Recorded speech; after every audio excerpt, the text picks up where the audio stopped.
Bienvenue sur AstroRoche, je suis Julien Sercourt, chargé de communication sur les astéroïdes. Ce podcast est effectué en compagnie du Dr Patrick Michel, directeur de recherche au CNRS, au laboratoire Lagrange de l'Observatoire de la Côte d'Azur, Université Côte d'Azur. Patrick est également l'auteur du livre À la rencontre des astéroïdes, chez Odile Jacob. Ce podcast est dédié aux astéroïdes, à leur importance scientifique et aux moyens de se protéger du risque d'impact, autrement appelé la défense planétaire.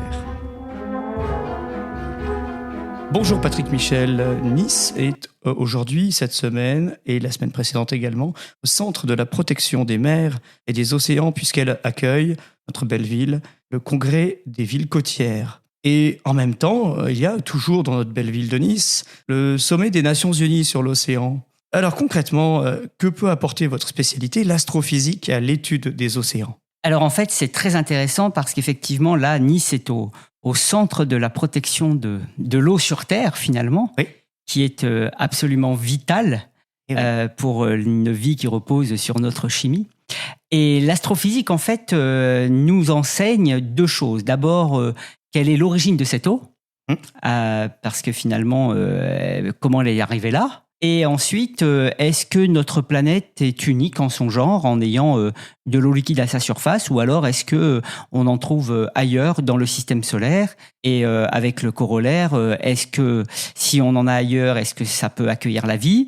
Et est-ce qu'on peut y aller éventuellement si jamais on a un problème sur notre planète? Y aller chercher de l'eau, du coup. Voilà, ou alors aller carrément s'installer ailleurs si notre planète devient inhabitable, puisque on voit bien qu'il y a des entrepreneurs fameux qui cherchent à s'échapper de la Terre et aller coloniser d'autres planètes si jamais ça tournait mal ici. Effectivement, vous pensez à certaines personnes en particulier, je vois. Absolument, oui, qui construisent de belles fusées.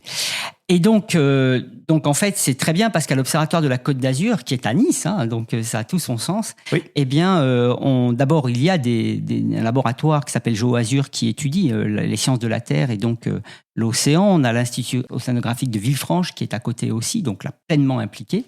Oui. Et puis nous, au niveau de l'astrophysique, eh bien, on s'intéresse à ce qu'on appelle la planétologie, c'est-à-dire justement l'étude des planètes, que ce soit la Terre ou dans le système solaire, et la formation des planètes. Et en fait, à cause de ça, eh bien, on s'est intéressé bien sûr à l'origine de l'eau sur Terre.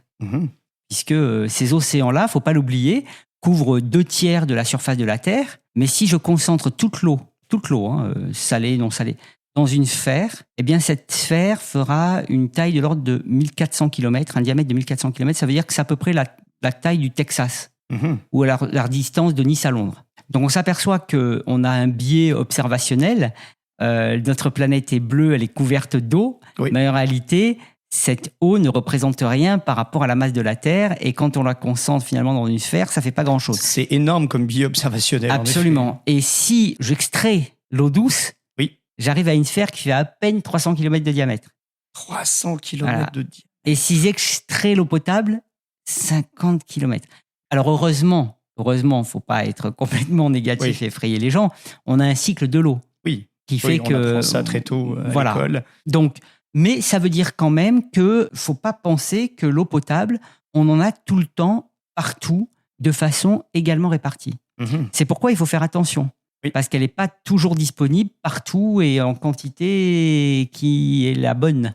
Donc, ça veut dire que, du coup, c'est intéressant de se dire qu'il faut quand même qu'on fasse très attention parce qu'on a quand même des ressources qui sont limitées par rapport à une population qui augmente. Oui, qui continuera à augmenter pendant encore plusieurs décennies. Voilà, et qui n'est pas répartie de façon égale sur tout le globe.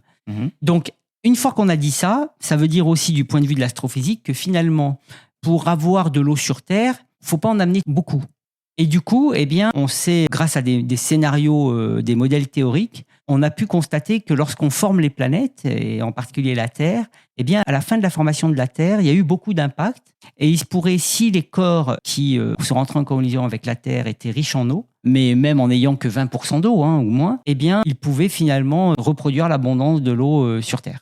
Alors ça, c'est de la théorie. Du coup, pour le vérifier, d'abord, est-ce qu'on a des corps riches en eau ailleurs ? Oui. Et est-ce que les propriétés de l'eau qu'ils contiennent sont les mêmes que celles de nos océans? Parce que l'eau a certaines propriétés qui sont un peu son ADN, qui nous marquent son origine. Alors, pour en nommer un peu technique, c'est le rapport deutérium sur hydrogène. Le deutérium, c'est c'est un hydrogène lourd.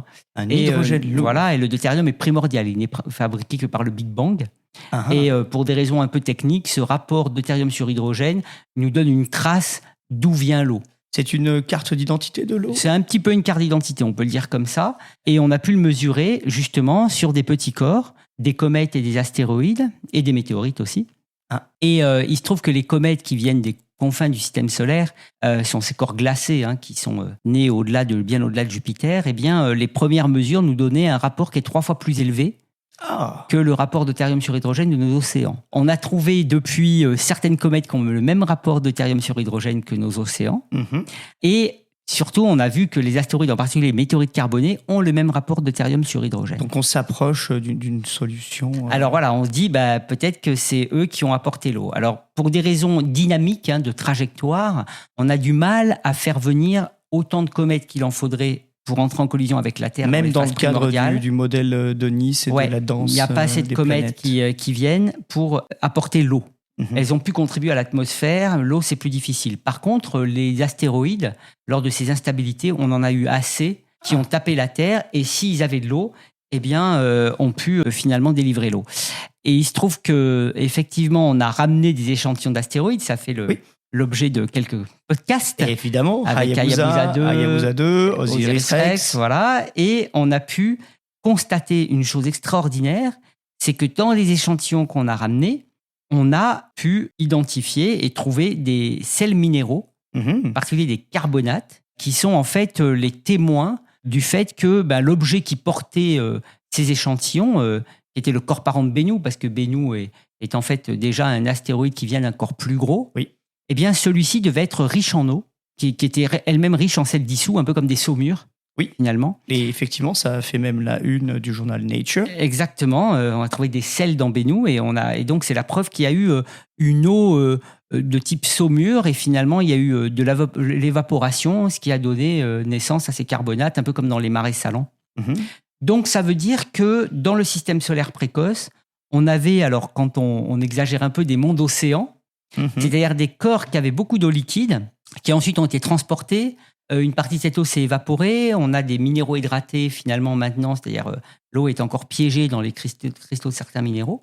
Et donc, ça colle bien avec le fait que ces astéroïdes qui faisaient beaucoup d'impact lors des premiers instants du système solaire à la fin de la formation de la Terre, dans les premières centaines de millions d'années, ont pu justement contenir cette eau qui a pu finalement arriver pour peupler nos océans. Donc ça, c'est une première scénario. Et le deuxième, parce qu'il y a encore un petit débat dans la communauté scientifique, mais c'est la question du timing.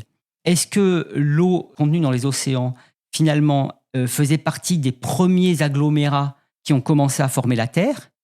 Des protoplanètes Non, même pas des planétésimaux, c'est ça, on appelle ça des planétésimaux. Donc en fait, la Terre, elle est née à partir de grains qui se sont agglomérés, qui ont grossi. Certains ont fini en planètes, on l'a déjà dit dans certains podcasts, et d'autres ont fait les astéroïdes. Et peut-être que c'est dans ces grains qui ont fabriqué la Terre qu'était contenue l'eau. Dans ce cas-là, il faut que l'eau... Voilà, ça reste une solution, mais il faut que l'eau ait survécu à l'impact géant qui a formé la Lune, qui est arrivé tard dans l'histoire de la Terre. Oui. Alors c'est possible, y a un débat là-dessus. Ou alors, c'est après cet événement que l'eau est arrivée lors d'une instabilité et qui a fait les océans. Mais de toute façon, l'origine de l'eau terrestre, c'est bien, en tous les cas, des corps qui étaient riches en eau, qui ont tapé pour soit agglomérer la Terre, soit taper dessus une fois que la Terre était en fin de formation. Moi, j'ai plutôt ce deuxième scénario en tête qui semble bien marcher, mais je sais qu'il y a un débat qui a encore lieu pour le premier scénario. Donc ça, c'est pour l'eau qui finalement arrive sur Terre et on n'en a pas besoin d'une énorme quantité comme on l'a vu, puisqu'au final, même si notre planète est bleue et que l'eau recouvre une grande partie de la surface, en termes d'abondance, c'est pas grand-chose. Mais ça montre qu'on a vraiment intérêt à faire attention. Tout à fait.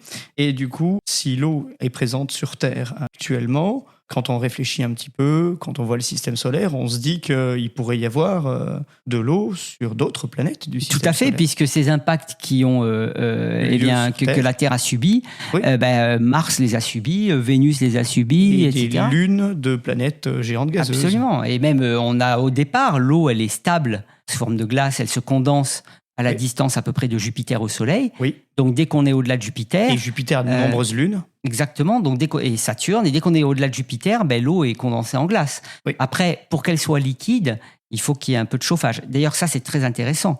C'est que même s'il y a de l'eau ailleurs, et on va en parler, en tous les cas, il n'y a aucun autre corps que la Terre qui a de l'eau liquide à sa surface. À sa surface, oui. Donc, c'est vraiment le seul endroit qui a une eau liquide à sa surface, parce qu'il y a des conditions de pression, de distance au Soleil, et puis l'atmosphère, etc., qui fait que l'eau est stable à l'état liquide. L'eau peut avoir 3 phases, soit liquide, soit solide, soit gazeuse. Hein. Donc l'eau, il y en a partout. H2O, pas de problème. La question, c'est d'avoir de l'eau à l'état liquide. Oui. Et la seule corps actuellement qui a toutes les conditions pour ça, c'est la Terre. C'est pourquoi c'est la seule qui a de l'eau à l'état liquide à sa surface. Mars, il y a 3 milliards d'années, avait des conditions qui permettaient à l'eau liquide d'être à sa surface, mais ces conditions, elle les a perdues parce qu'elle est petite, pas d'atmosphère, l'atmosphère a été perdue, etc. Donc on a des conditions de pression qui ne permettent pas à l'eau d'être à l'état liquide à la surface. Il pourrait y en avoir de manière souterraine. Il pourrait éventuellement y en avoir de manière souterraine. On a de la glace d'eau au pôle et de la glace carbonique, mais on ne l'a pas à l'état liquide. Vénus, elle aurait pu aussi, mais elle est partie... comme disent les jeunes en live, avec un effet sphère phénoménal. D'ailleurs, c'est très intéressant parce que c'est une jumelle de la Terre et les deux ont pris un chemin très différent. Maintenant, il fait 400 degrés à la surface, il fait 90 fois la pression de la Terre à sa surface. Donc, c'est des conditions qui, évidemment, font qu'il est impossible d'y avoir de l'eau actuellement. Et on n'a pas d'autre corps solide. Mercure est trop près du Soleil. Et puis après, on arrive trop loin. Ouais. Donc, il n'y a pas les conditions. En revanche, et ça c'est fascinant, on s'est aperçu, d'abord il n'y a pas très longtemps, dans les années 2010, que des astéroïdes qui sont entre Mars et Jupiter avaient de la glace à leur surface, alors que la glace n'est pas stable très longtemps à ces distances entre Mars et Jupiter. Donc ça veut dire que d'abord, d'une part, il y a de l'eau et donc de la glace, et qu'en plus cette glace est renouvelée, c'est-à-dire qu'il doit y avoir en sous-surface un mécanisme qui permet d'exposer de la glace une espèce de subduction régulièrement. On appelle ça du jardinage. Voilà, on jardine sur les astéroïdes parce que ces astéroïdes ont des mouvements de surface qui font que du matériau qui n'était pas exposé au départ, à cause d'impact ou d'autres mécanismes, se révèle à la surface et peut-être qu'on a comme ça de la glace qui est renouvelée. Cérès, qui est le plus gros astéroïde entre Mars et Jupiter, 950 km, qui a été visité par la sonde Dawn, on en a parlé dans un podcast, il pourrait avoir un océan de sous-surface, qui expliquerait justement la présence de sel à la surface, qui seraient en fait des émanations de cet océan. On a détecté de la vapeur d'eau. Après, il y a plusieurs peut-être explications possibles, mais l'une d'elles, ça serait qu'il y a un océan en sous-surface de Cérès, donc de l'eau liquide, salée. Et quand on va au-delà, alors là, c'est open bar pour l'eau. Et c'est tellement loin que c'est compliqué. Voilà, c'est loin et c'est compliqué. C'est qu'on a, par exemple, 4 satellites galiléens de Jupiter. Io, le plus près, lui, il est trop près. Les effets de marée avec Jupiter font que ça crée des volcans. Il fait trop chaud. Bon, il n'y a pas d'eau. Mais les 3 autres, Europe, Ganymède et Callisto, eux pourraient être des océans, des mondes océans, on aime bien dire ça. C'est-à-dire, on le voit déjà sur Europe, on a une banquise avec des fractures, très belles photos d'ailleurs, chaotiques. Je vous invite à regarder les photos. Ah oui, les photos sont magnifiques parce qu'on l'a déjà survolé avec des sondes passées. Et là, on va y retourner.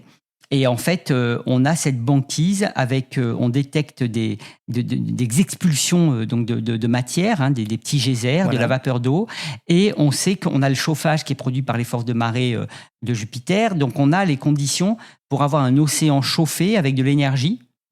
Et ça donc, sent bon, ça. Voilà. Protégé des radiations ça solaires. Ça fait rêver les en biologistes, plus. Pour le coup. Absolument. C'est pourquoi la NASA a envoyé en octobre la mission Europa Clipper, qui est une mission qui, avec un radar, va pouvoir sonder cet océan et peut-être détecter s'il y aurait quelque chose. L'idée au départ qui était géniale, c'était de faire atterrir un atterrisseur sur Europa pour briser sa glace. Mais c'est très compliqué. Et quelle surface de glace là, c'est une centaine de kilomètres. Une croûte. Profondeur. C'est une centaine de kilomètres, voire 200 kilomètres. La croûte, même sur Terre, ça serait compliqué. Ce serait compliqué. Et en fait, mais c'est bien parce que du coup, elle est protégée. Et sachant que ce qui est compliqué pour les missions spatiales qui vont avoir à Europe, c'est qu'on est pris dans le champ magnétique de Jupiter qui est très fort. Quand vous prenez un aimant, que vous le mettez près de votre disque dur, il ne vit pas longtemps. Ah non, c'est sûr. Donc, c'est ça le problème. Très compliqué pour les missions. C'est des radiations très fortes pour les instruments. Donc, cette mission, elle est partie. Elle va arriver, je crois, en début 2030, 2032, vers Europe, il faut du temps pour y aller et va pouvoir nous donner des informations. Il y a la mission JUICE de l'Agence spatiale européenne, qui est aussi partie en 2023 et qui, elle, va aller voir Ganymède, Callisto, donc les autres lunes. Elle va faire des survols aussi d'Europe et donc nous renseigner aussi sur la possible présence d'océans liquides dans Ganymède, qui est la plus grosse lune d'ailleurs. Elle fait un peu plus de 5000 km de diamètre. Plus grande que Mercure, une planète aussi. Et oui, ça donne l'échelle. Et donc, ça donne l'échelle. Donc on a déjà, voilà, ça c'est Jupiter. On a 3 candidats, au moins 2 en tout cas, pour des mondes océans à l'intérieur et pour pouvoir peut-être y accueillir une chimie du vivant. Et oui. Voilà. Alors maintenant, quand on va vers Saturne, c'est encore plus fascinant. Là, on a le monde de Saturne est extraordinaire. La mission Cassini de la NASA, qui est partie en 97, arrivée en 2004, a fourni une moisson d'informations et surtout en 2005, le 14 janvier, on a fait atterrir sur Titan, la plus grosse lune de Saturne, un atterrisseur européen. Et oui. Huygens, fabriqué chez Thales Alenia Space à Cannes. À Cannes, oui, on reste dans la région. Et on en a peu parlé, je trouve, par rapport au défi qui a été relevé incroyable, qui était de plonger dans l'atmosphère de Titan, très riche en azote, dont on voit difficilement la surface depuis l'orbite, et les parachutes se sont ouverts, il a atterri, il a fourni des images depuis la surface, alors que tout pouvait se passer. C'est incroyable, c'est incroyable. Et on a découvert que Titan, en fait, qui fait aussi à peu près 5000 km de diamètre, a une atmosphère qui pourrait ressembler à l'atmosphère de la Terre à 4 milliards d'années, un petit peu. En fait, en gros, comme il fait froid à la distance de Titan au Soleil, tout évolue plus lentement. C'est pour ça que vous mettez vos aliments dans vos frigos pour pas que justement ils évoluent. Et donc, en fait, Titan, c'est un petit peu comme si on avait mis la Terre dans un congélateur et que là, on la ressort maintenant pour voir ce qui s'y passe. Comme si on avait figé le temps il y a 4 milliards d'années. Et comme on a découvert que Titan a du liquide à sa surface, mais attention, tout à l'heure, je disais il n'y a pas de liquide sur d'autres corps du système solaire, je parlais d'eau. Oui. Là, c'est le seul corps qui a du liquide à sa surface, autre que la Terre, sauf que c'est pas de l'eau, c'est des hydrocarbures. Alors en même temps, si on pouvait le récupérer, c'est pas très bon pour le carbone terrestre, mais là, il y a du pétrole. Il y a aussi des entreprises intéressées, je pense, du coup. Ça. Et il y a des grands lacs de méthane et hydrocarbures sur Titan. Et en fait, ce qui se produit, c'est que Titan aussi a toutes les conditions pour avoir un océan sous surface. Il y a du carbone, il y a de la matière organique, et il se pourrait que les impacts des comètes, parce que tous ces corps subissent des impacts, fondent la glace de surface et pourraient entraîner une chimie organique qui irait se mettre dans les océans sous surface et donc faire démarrer quelque chose. Et donc tout doucement. Et tout doucement, voilà. Donc là, on aurait la possibilité de peut-être observer ce qui a pu se passer au début de la formation de la vie terrestre. Et du coup, c'est pourquoi la NASA a en développement, il doit lancer en 2028, la mission Dragonfly libellule. Pourquoi ? Parce qu'elle va envoyer un hélicoptère. En fait, c'est un drone qui a une forme de libellule qui va pouvoir atterrir plusieurs fois, faire des survols de ces lacs et faire des analyses in situ de ce qui se passe. Et des chercheurs français sont impliqués. Absolument, des chercheurs français sont impliqués. C'est une très très grosse mission de la NASA, très complexe. Parce qu'on a envoyé un hélicoptère à des milliards de kilomètres d'ici qui va fonctionner, voler dans les conditions d'atmosphère pas du tout celles de la Terre, avec du liquide, hydrocarbures. Enfin voilà, c'est fascinant. Voler dans un air azoté, ça doit être... Donc voilà, donc mi-2030, on va commencer à avoir des choses très intéressantes pour répondre à cette grande question. Croise les doigts pour que les caméras fonctionnent. Oui. Est-ce que une chimie du vivant existe ailleurs que sur Terre, dans le système solaire ? Mais il y a d'autres corps. Si on va plus loin, Triton, qui est un satellite de Neptune, pourrait aussi avoir un océan. Il ressemble un peu à un melon à la surface. Il y a très peu de cratères. Il y a plein de failles.